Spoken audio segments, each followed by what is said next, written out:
Hello, I'm Steve Scott. Welcome to this crime edition of Nightwatch. We've got an all-terrain view of policing tonight as we bring you action from land, sea and air, showing the lengths that police go to make our lives safe. Coming up on the programme, we're stepping aboard with the Marine Division in their fight against illegal immigrants and smuggling. We'll be flying with the Air Support Unit in their hunt for the runaways, and landing with a bump when we join the traffic cops on a bad-tempered bank holiday. I will have to run you and your vehicle through the computer to ensure that you... I will do. I'm sorry to waste your time to do these things. Well, you're going to have to wait.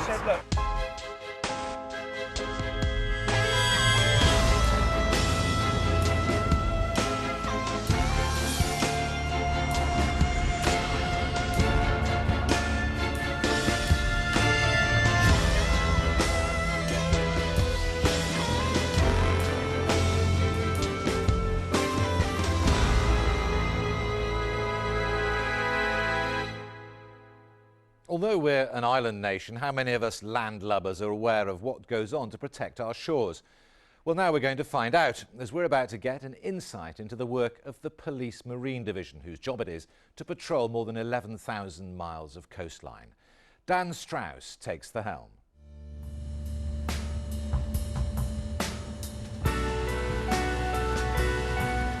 The Essex Police Marine Unit deals with everything from smuggling and illegal immigration to speeding jet skiers. There are 10 full-time police officers in the unit, including PC Andy Barnes. Registered Monrovia. Steve, we'll get you to come on board here. You and I are going to board this one. Lucas Oldendorf, this is the police launch, alert 4, channel 69, over.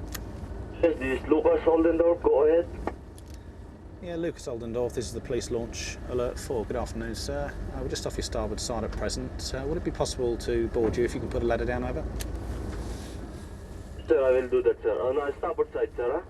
This is probably carrying sugar. It's that sort of carrier. If it is, everything on there will be sticky. Hence the gloves. Do you have passports for everybody on board? Yes. And seaman's books. Could I just have a quick look at those, please? Thank you. Can I have a copy of this as well, please?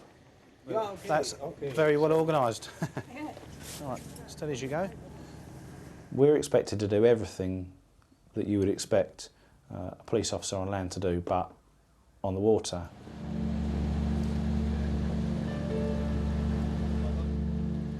Andy Barnes decides to carry out a routine check on a large vessel unloading a cargo of timber. The ship is Turkish, but for the captain, this police visit will be far from a delight. This is Baltic Wharf here. Typically timber is brought in here, Wallasey Island, Essex. What we're going to do, we've just tried to raise them on the radio. Nobody's watching, listening to the radio. It's not uncommon not to keep a radio watch if the vessel's actually berthed here. We're going to see if we can locate some crew. We're going to go on board there, try and speak to the captain, find out where she's been, who's on board.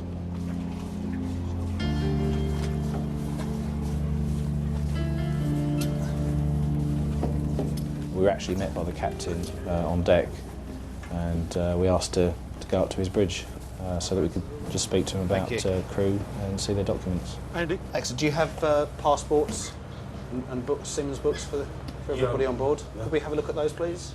Yeah. Yes, please. Yes, please. Thank you. So that's yourself, is it? Right, that's excellent. Okay, cool. Let's go together. We went up to the bridge and asked for a crew list from him, and that's quite normal. Captains are very used to representatives from authorities going on board and asking for those sort of documents, so they have those ready. Once he'd done that, I asked to see the passports and seaman's books, which is again something we often do. Which one have you got? And there were 9 people on the crew list, and he returned with passports and seaman's books for 8 people. He's out. He's got his papers with him, has he? Yeah, of course. The passport also. Okay. He hasn't got the seaman's book because he's a cadet. So I see. Okay, but he's got a passport. You think he's gone to the bar, has he? Yeah, you're not sure. At 20-year-old crew member has gone ashore with his passport, and the captain doesn't seem to know where he's gone or when he'll be back. PC Barnes decides to make some further inquiries about the vessel. Yeah, if you can take some details, I need you to check something for me. His suspicions prove well-founded. I've just had a call back from my colleague when it's been stopped a couple of times in the last 6 months. There's an incident of tobacco smuggling, which we're just looking a little bit more into. But also, immigration were actually going to come down a couple of days ago and look at that vessel themselves.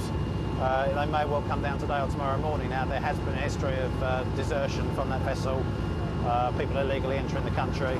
Officers from both Immigration and Customs and Excise decide to come down immediately to inspect the ship. And then there's a further development.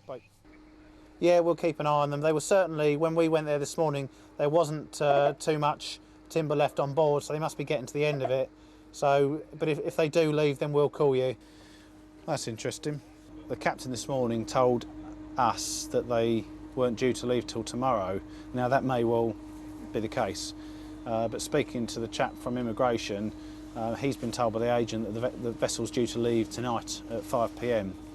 Now, obviously, that may be, you know, there may be some crossed wires somewhere, but if that does turn out to be the case, then that would certainly be very interesting. But if it does leave, then we're certainly in a position to go back on board it. So we're just waiting for colleagues from Immigration to join us now, so we'll see.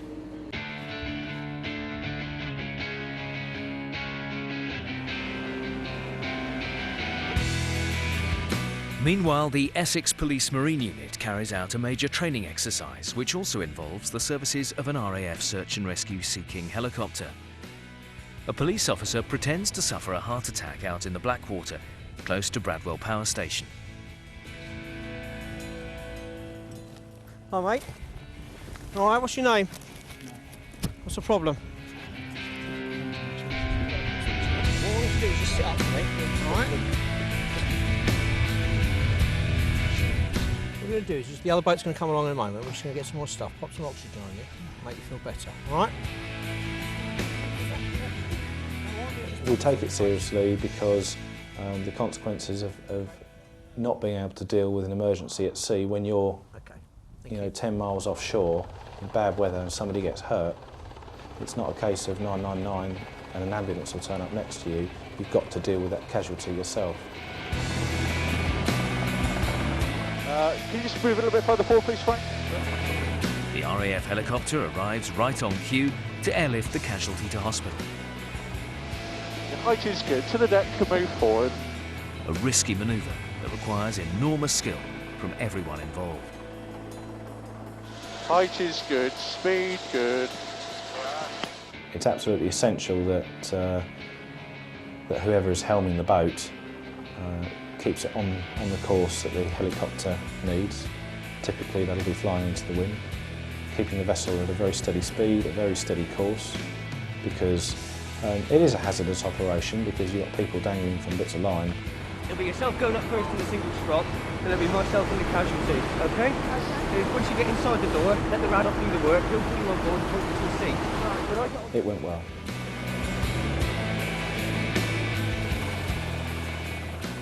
At Baltic Wharf, the crew of the Turkish ship finish unloading its cargo of timber. All that is, apart from the youngest crew member. He's gone ashore with his passport. Officers from Customs and Excise, as well as the Immigration Department, are more than a little suspicious and have arrived to check it out. Cheers, Andy. Bye. Hello, who's Pete? I'm Pete. Hi, Andy Barnes. Hi, Andy. Hiya. This is Steve from Customs. Hiya, Steve. I just spoke to the agents. They said it's going to sail shortly. The captain told us midday tomorrow. Well, yes. So he might be hoping that might be going any minute, by the time we go back tomorrow morning, Yeah. they'll be long gone. Be somewhere out in the English Channel. Yeah. Well. As a result of their visit, no worries. PC Barnes learns that his misgivings about the ship were spot on. The gentleman that we identified as missing this morning has deserted. Immigration are definitely not happy. As a result, we're going to be looking at, and Immigration are going to be looking at meeting this vessel every time it comes in future. So we don't know who else has sort of come ashore, but we now know this chap is missing and has deserted. So Immigration are now looking for him. but at least they know about this vessel.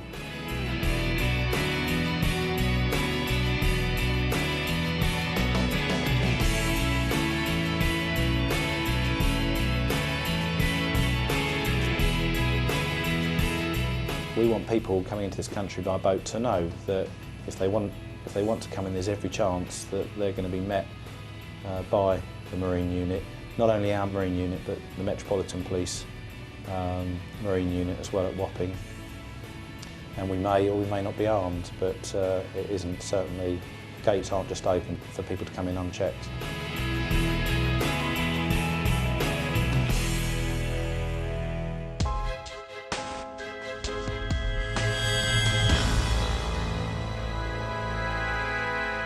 We'll be hauling ourselves back on dry land after the break when we join up with the motorway police. It's the great bank holiday getaway when thousands of us take to the roads to grab what's meant to be a carefree couple of days. But for some motorists, the journey is about to become far more stressful than staying at home. Join me in a couple of minutes.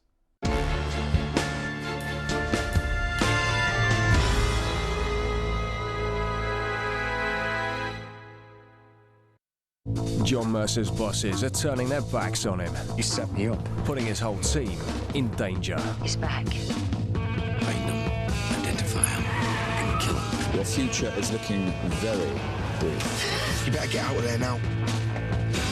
We have to go right now, or your son's gonna die. Stop him. I can't.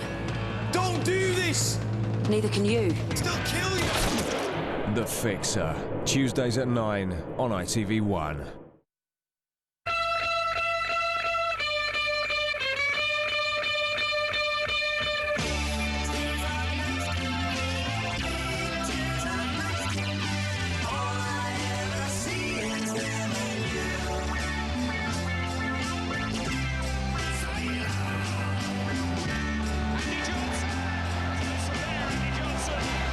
Sporting moments captured this autumn on ITV4.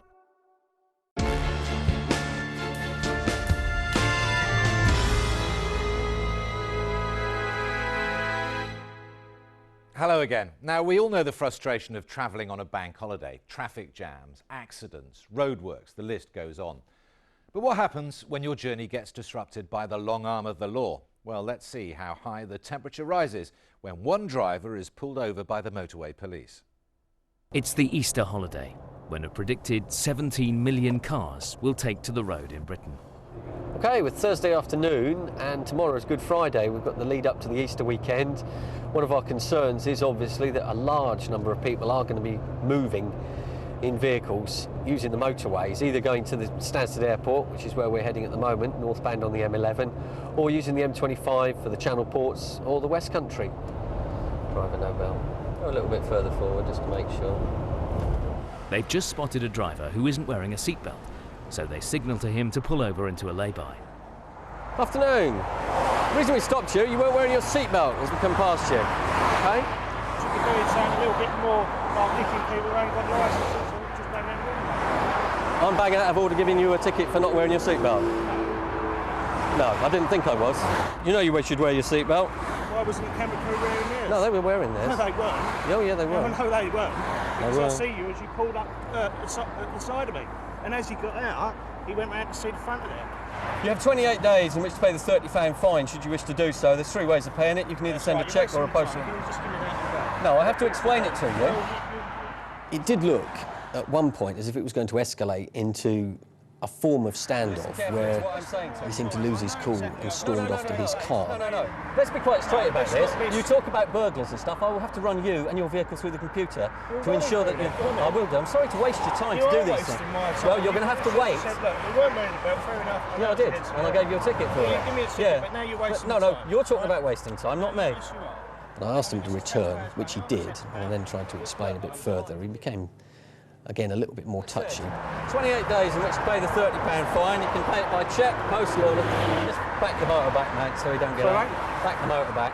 But I'd got enough across to him about how to pay the fine that I was satisfied the second time he stormed off was that we'd let it go. All right, you'd like to put your belt on, put it on safely, drive carefully. Have a nice day. Bye-bye. If he's got a real problem, he'll explain it to me in a rational manner and we can deal with it. But just to get the ump because you are getting a ticket doesn't cut any ice with me, and I've got no reason to get myself upset about it.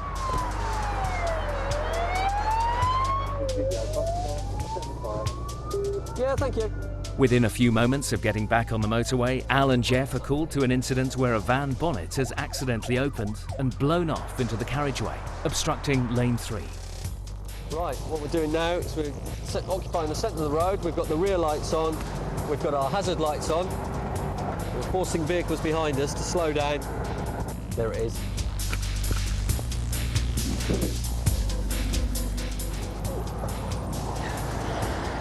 Yeah, we found it. It's all happening. Within moments of stopping to talk to the driver of the van, there's a crash on the other side of the motorway. And what's worse is that the drivers begin to exchange details while standing in lane 3 and the central reservation. Get on the hard shoulder. People like to look at our lights, and people like to look at our lights and rubberneck and see what's going on. Go, go, go. As a policeman, when we say rubbernecking, what we tend to say is that people are looking quickly forward to where they're going, but then straining themselves generally to their sort of offside or their right, where they're looking across the motorway to see what the police are up to, what's going on, and that's when we get our accidents. It's going to be over here, mate. It's going to be right here. We actually had to bundle back into our vehicle and head round on a blue light to put another block in of sorts and to get them off of lane 3. Drive onto the hard shoulder! They don't realise how dangerous a motorway is. Our advice to you is, if you've had an accident on the motorway in such a condition and your vehicle is drivable, get it off the motorway. We have a stolen vehicle that's been decamped in one of the tunnels. Al and Jeff are halfway through their shift when they get an urgent call. Right, received a radio message asking for units to attend the area of the Dartford Tunnel coming from Kent, where it's reported that a horse box has been abandoned and 2 men have run off from it. So we're making an assumption that it's been stolen. We have some concerns about that on 2 fronts. One, in terms of traffic, and secondly, the potential problems in that it could well have been a terrorist incident.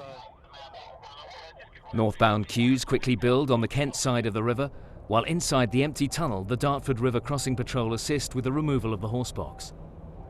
Hello.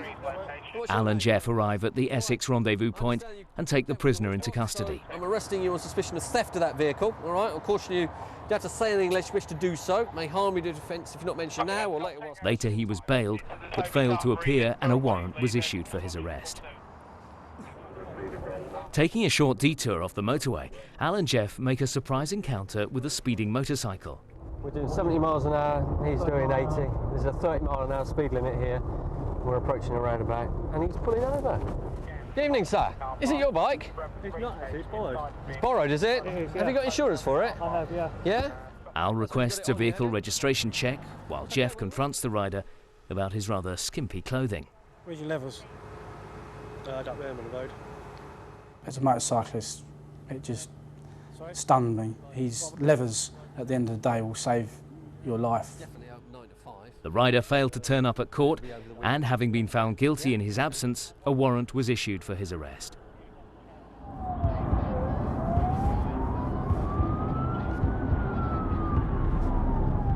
The last call of the day is for urgent assistance from PC McGorrell, a colleague and friend on Al and Jeff's shift.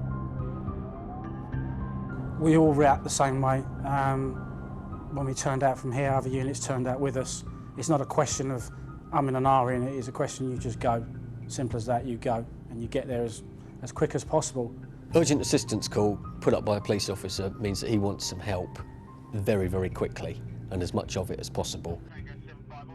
The adrenaline is certainly pumping. You're making progress. If you're driving, you're trying to make best pace, but the object is you drive to arrive, but you want to get there as quickly as possible, as safely as possible. When Al and Jeff get to the scene, they run to assist their colleagues who are fighting to hold down a struggling man. Right, play the game. Yeah, stand by. I'm trying to clarify that. Where's the Met van? Have you got anything in your pocket you shouldn't have?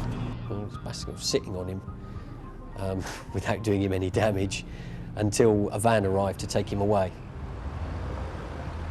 It turns out that PC McGorrell and 2 colleagues have stopped and apprehended a man driving at more than 100 miles an hour down the M11. Are we only going to play the game? No struggle.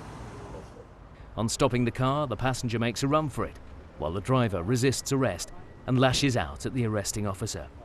I'll relax him off a little bit more, okay? I just fell back and on my shoulder, he fell on top of me, on my shoulder and my arm. So when I get back to the police station, FME, Force Doctor will come and have a look at it. That's it. That's it. Well done. That's it. All right. Stopping drivers on the motorway rarely provokes a violent response, but the risk is always there. He says you want to phone your missus, isn't that? When you get people who are intoxicated or on some form of drug or are willing to fight the police, yes, there are some apprehensions, but we're trained to the best of our ability to deal with these people. Unfortunately, sometimes you do get injured. The driver was taken away and later received 1 month in prison for driving whilst disqualified, 2 weeks for resisting arrest, and a further period of driver disqualification.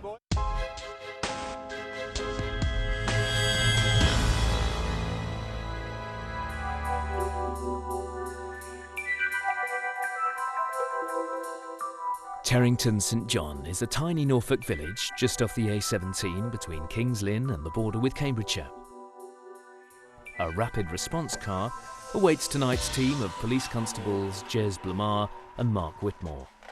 When we deal with incidents, it's obviously normally chaos when we turn up at anything, and we've got to pick the pieces up from and try and put the puzzle together and find out what's going on. Jez and Mark's beat covers the remote towns, roads and villages in this sparsely populated fenland landscape. We've just been called out as an accident at Sept. We don't know how many persons are involved. All we know is 2 vehicles. It's just unconfirmed. People trapped at the moment. When I attend a road traffic collision, you don't like to turn up and find fatalities or serious injuries. The cars we can remove, cars can be replaced, the traffic can be got on its way. The relieving thing is to turn up and find that everybody's okay. Oh my word. Doesn't look too good. No, it doesn't look good. Probably there's a car here that says he was behind him, a long way behind him, didn't see it. Pushed up the old fence. Okay. At the moment, that's just trapped due to damage to the vehicle.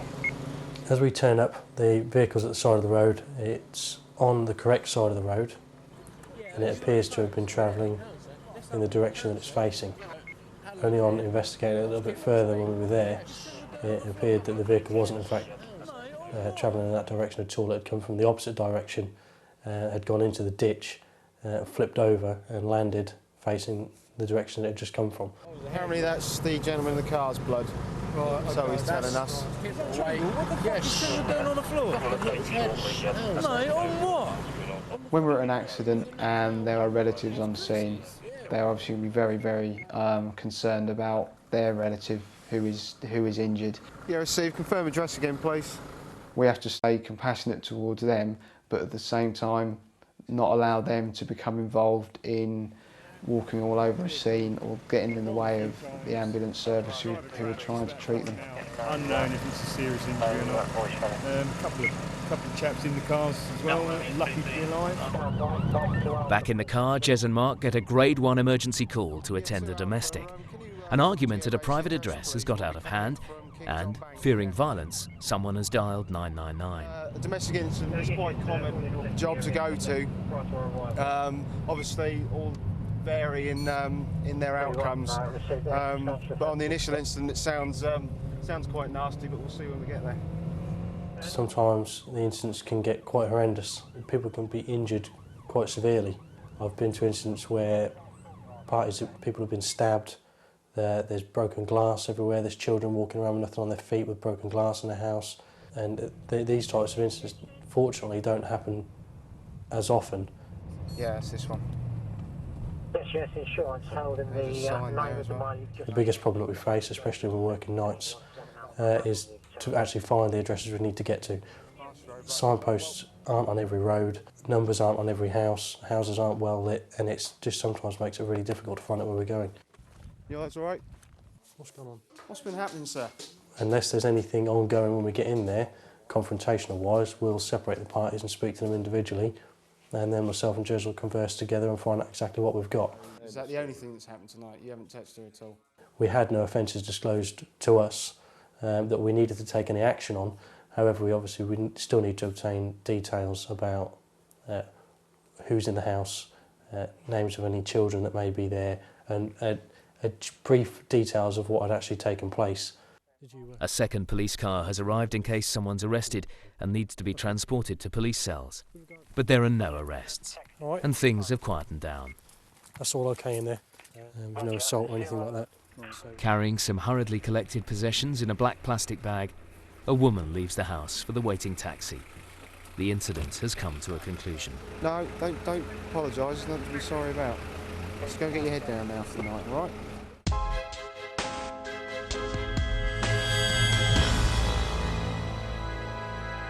After the break, we'll see how the police cope with the volatile and unpredictable nature of domestic incidents. Right, you're next on suspicion of ABH on your girlfriend and assault on a police officer.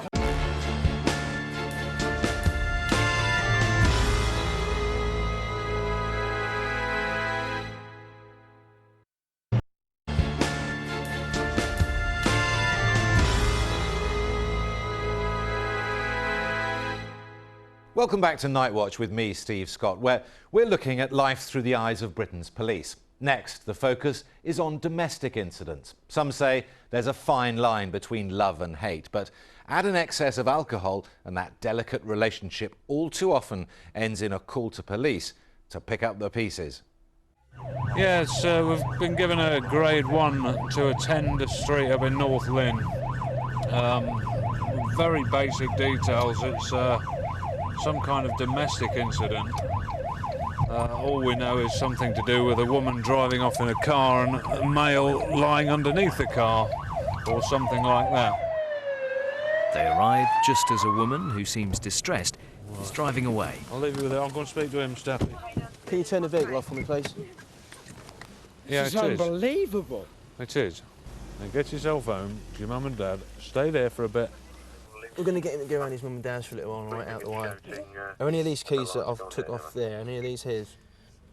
Listen, mate, she's upset, obviously. She said you come home drunk, an argument's broken out of some description, all right? I don't know what it's about. Our only concern is, if we leave here now... Called for?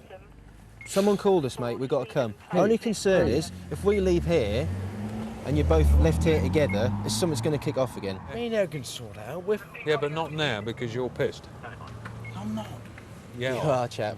We're Yeah. experts in one thing, and that's drunkenness, all right? I'm not going to stand here and argue with you. She's in Oh, a I state can't in the believe front of it's the car. happening. This is... I do not want to arrest you, You're neither does my being- colleague. You are being waste of money, be honest with you.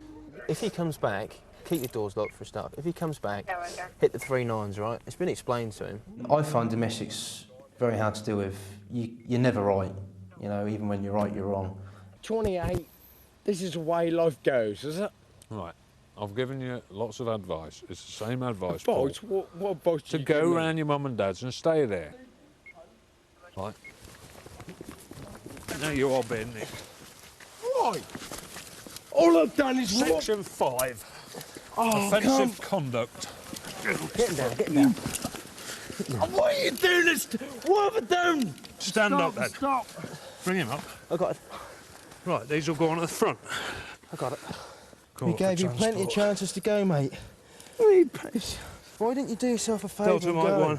1. He will feel quite ashamed of what he's done, Hey, near Can way. you just unlock these, please? and he'll be 80 quid out of pocket. I've done that one. She come and pissed up. Whatever She's your- unbelievable, but I'll take it on. Yeah, grade Whatever your 2, issues but are as with soon that. as possible, please. He's being quite offensive. Domestic incidents like that are very common. I wish I had £1 for every domestic I'd been to, because I wouldn't be sitting here now. The 28-year-old arrested man was given a fixed penalty notice for a public order offence.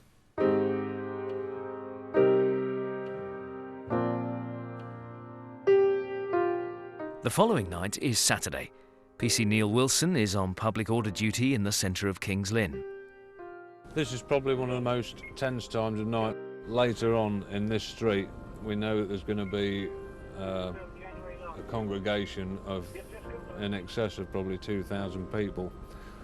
Most of them drunk, some of them very angry, and there's going to be a flashpoint for conflict. And with so few officers, it's going to be very difficult to keep an eye on the whole thing. We can just cross everything and hope that it's a peaceful night. This time, he's working alongside PC Mark Mitchell. This is what we call a public order van. Basically, it speaks for itself, public order. We're here to maintain the public order. We're in a good position.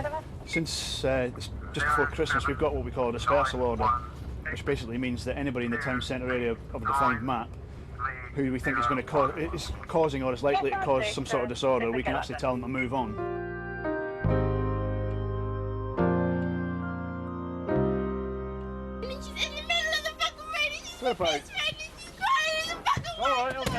An hysterical woman runs across to the police van.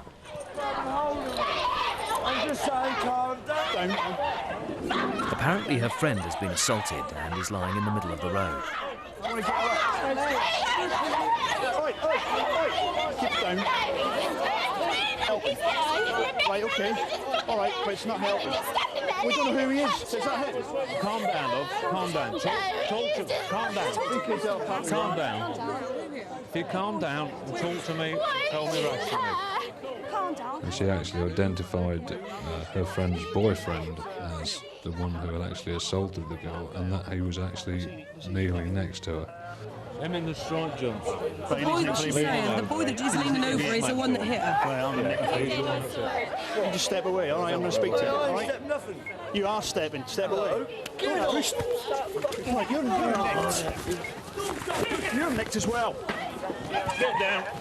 Get on the floor. Get down on your face. Right, you're nicked on suspicion of ABH and assault of police, all right? ABH on who? ABH on your girlfriend and assault on a police officer. You're in a very volatile situation. You don't know who your offenders are, where they may come from, and you really do have to look out for each other. You're all right, you're all right. You're all right. It's all right. You get sorted. We're going to go and sit in the back. One of the men who assaulted Mark continues to resist arrest, and an officer uses CS spray to subdue him. Go look after your mate. Right, let's see what's going on. Well, don't worry about him, we'll sort him out. If he's going to be that much of an idiot, he'll come in as well. The guy who sprayed should be nicked for assault police. Right, yeah. I think he has. The guy I've nicked's ABH and assault police, but we need to get details of who she is. He'll be detained until the morning. Because he's had so much to drink, he's not fit to be interviewed.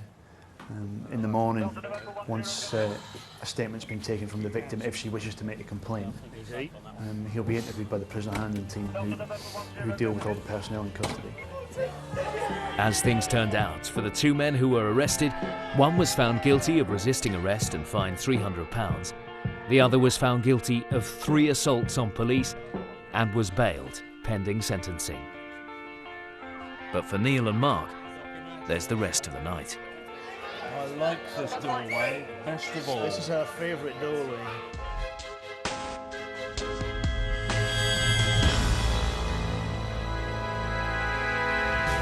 A call comes through.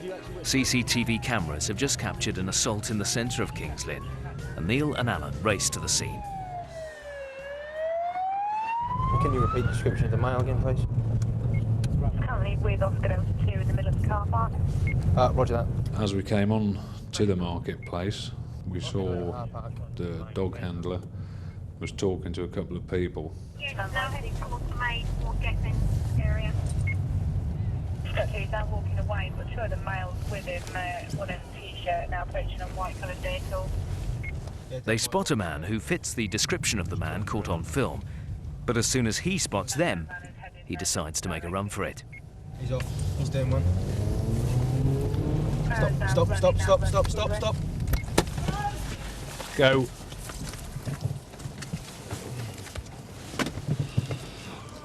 As Alan sets off in pursuit, Neil drives to the other end of the alleyway. I've been working in town for nigh on 20 years now, and any foot chase, I have a very good idea where it's going to finish up. Right, here he is, he's giving himself up. All right, mate, stand still. I have been known to get out and run, but I try to avoid it wherever possible. What's this all about then? I ain't got a clue, mate. So what are you running for? I could have kept running. They've got a male here. He was the one that legged it. Obviously we'll need to view the tapes, but he has at this point been arrested on suspicion of assault. At this stage, the police officers have little idea what the man is supposed to have done. He was amicable, very friendly, very cooperative. Since you're here, I'm authorising your detention for the purpose of us being able to view the CCTV evidence, okay, and seize that. Then he was taken down to the cell. And he was just a model prisoner. Loading up the CCTV footage, the two officers get their first glimpse of what happened. In the green jumper on a black and white TV. Oh my dear, I think it's got a little bit of colour on it. 3, 5, 6, 7, 8, 9. Good heavens. 9 punches, 1 kick. Another punch. I think there's enough for an affray there, chap, don't you? Had they not have kept him on camera and identified him, given us a perfect description of who he was, followed him on camera when he when he made off from us, I think we would have had difficulty in locating him, especially because there was no complainant come forward for the assault, and you've got opposite an affray there anyway. We would have had difficulty identifying him had we not have had that communication with CCTV. The 24-year-old man was subsequently charged with affray and summoned to appear before King's Lynn magistrates. He was found guilty and sentenced to 2 weeks in prison.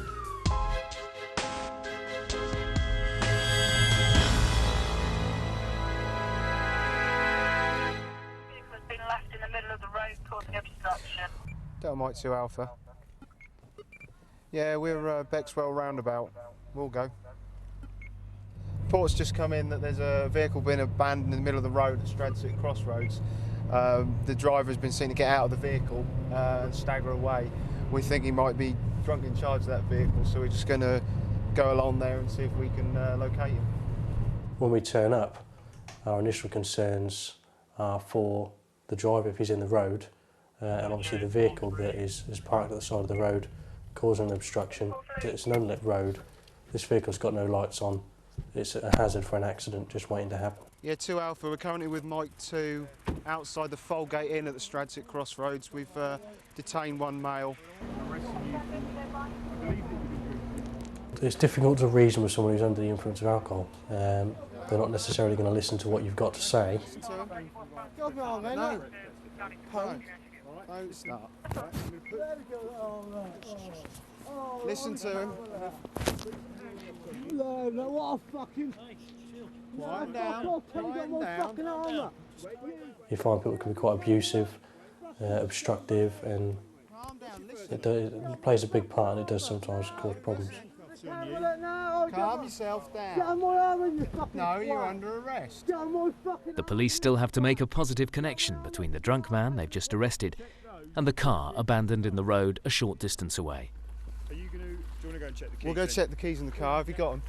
A set of car keys are taken from the arrested man. If they fit the abandoned car, the connection is made. As far as people driving whilst over the prescribed limit, I have the same opinion of that as what I have of offences that are committed by anybody. Obviously, driving whilst over the prescribed limit is a serious offence. When you drink and you drive a vehicle, you not only put yourself in danger, but other people as well.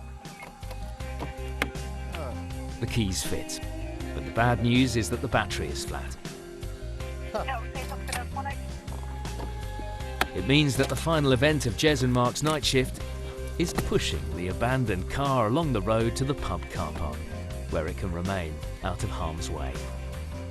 Better go.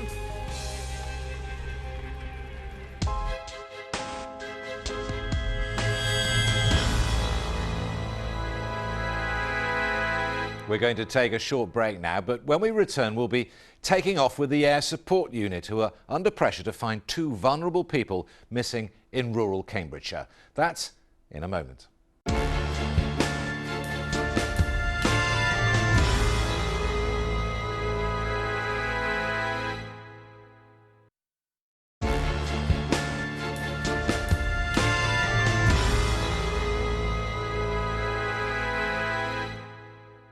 Hello again. We've been at sea and on land, and now we're taking an aerial view of policing with officers from the Air Support Unit.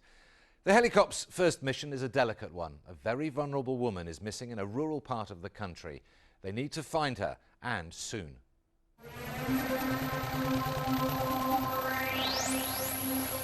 It's fast, it's safe, and it's kitted out with the very latest in surveillance technology.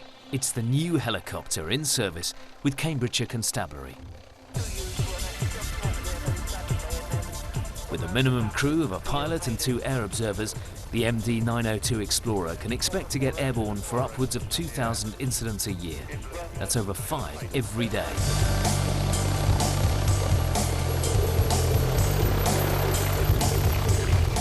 Responding to a 999 call, their first job is to search for a missing person. Unit looks to be heading towards the railway.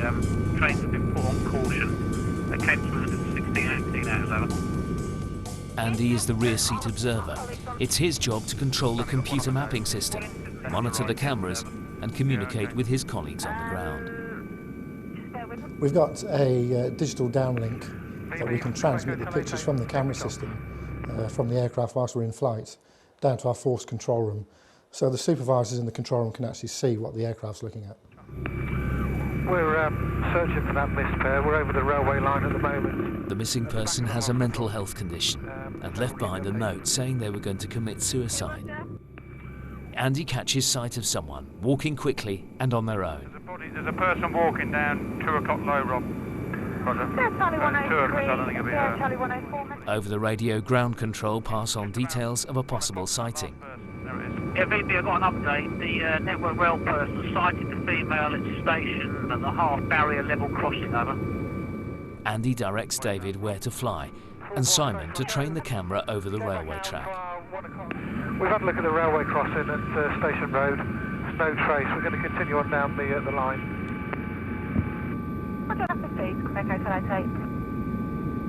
Suddenly, someone is seen quickly moving away from police officers on the ground. Andy talks them towards the runaway. On the railway line now. Railway line. They've got her. They've got her. She's come out from the car park and started to try and run away from them. They've given chase on foot for a short distance and managed to grab hold of her. And what's going to happen is she'll be returned back where they can obviously make sure she's safe and well. With the missing person now found and back in safe hands, the Air Operations Unit is sent on yet another search mission, this time for a man described as vulnerable.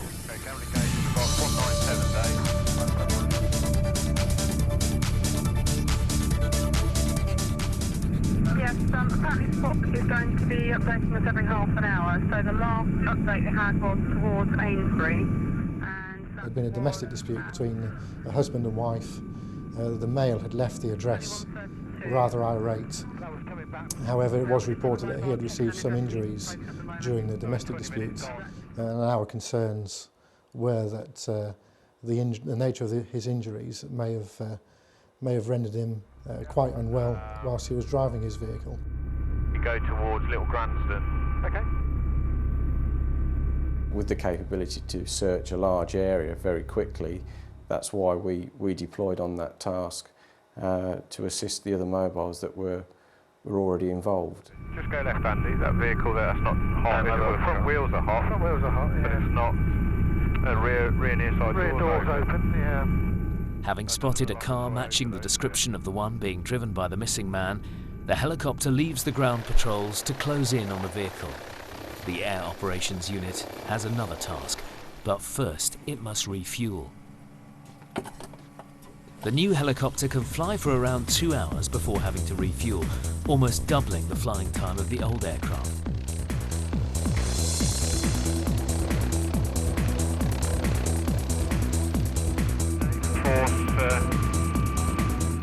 The unit have a cross-border cooperation policy with Essex and Suffolk. If one of them has a helicopter which is out of service, the other will provide cover. This next job is taking them to Essex. Does it take us pretty close to Stanston's overhead? Whilst we're a Cambridgeshire asset and we're here to police Cambridgeshire, we also have a duty to help surrounding forces. The surrounding forces have helicopters themselves, but there are times when they're in for servicing and they are unavailable. And at those times we do actually have relationships with those forces already in place so that we cover them. The team is tasked to help search for 3 men who, when a police patrol car drove by, jumped out of their vehicle and ran away, leaving behind a carload of suspected stolen goods. And then commence the search from that location. With the aid of the helicopter's computer mapping system, the unit arrive on scene and get their first sighting of the 3 wanted men. Got 3 persons on foot running. Just bear with me, I'll get you a location. It's now Simon's job to direct the officers on the ground towards the suspects. OK, go up the embankment from where you are now. They're directly in front of you. They're on the northbound carriageway. They've now run over both carriageways and they're on the embankment on the far side. Yeah, they're into open fields. Night sun is coming on for you. The helicopter's 30 million candle power searchlight means the men have no hiding place. Right, he's just dropped something on the floor. Victor Golf, Quebec Utility. The mobile officers close in on 2 of the suspects. The other thing I need for somebody to do is where the 2 were detained, they have dropped something on the ground that we have. There's 2 officers in that general area now. If you just go right a little bit. OK, stop. It's on the floor in front of you. Yeah, you've got it. Yeah, 2-5, pair of gloves, please. Now the search is on for the 3rd man, and the thermal imaging camera has picked up a promising heat source. 30. If we can have an officer onto the edge of the carriageway, we'll talk him on to the individual. A dog handler arrives on scene, and Simon directs him towards the suspect. You're heading straight for him. He's laying down in the bushes. He's got his hands up in front of you. The final suspect also drops something and then throws himself on the ground. Yeah, Roger, did you pick the item up that he dropped on the floor? Yes, this is a hat. Good. The discovery of gloves and a hat is important. The significance of those are it's the middle of summer now, it's 20 to 30 degrees. Who's going to wear a hat and woolly gloves at this time of year? They could be tools of the trade, shall we say, for the offenders. With the 3 suspects arrested, the Air Operations Unit can return to Cambridgeshire. It's been a good night's work. There's an awful lot of job satisfaction, as was demonstrated with the task we performed in Essex. When it all goes right like that, it does make it worthwhile. It's always rewarding being able to assist your colleagues on the ground, and it's nice to get the results where people have run away from the scene of something and to be able to find them and save a lot of effort on behalf of the guys on foot patrol on the ground there. I get a great deal of job satisfaction out of the work we do. Every day is different. You never know what's around the corner, and certainly we do provide, I think, a very worthwhile service to the police force.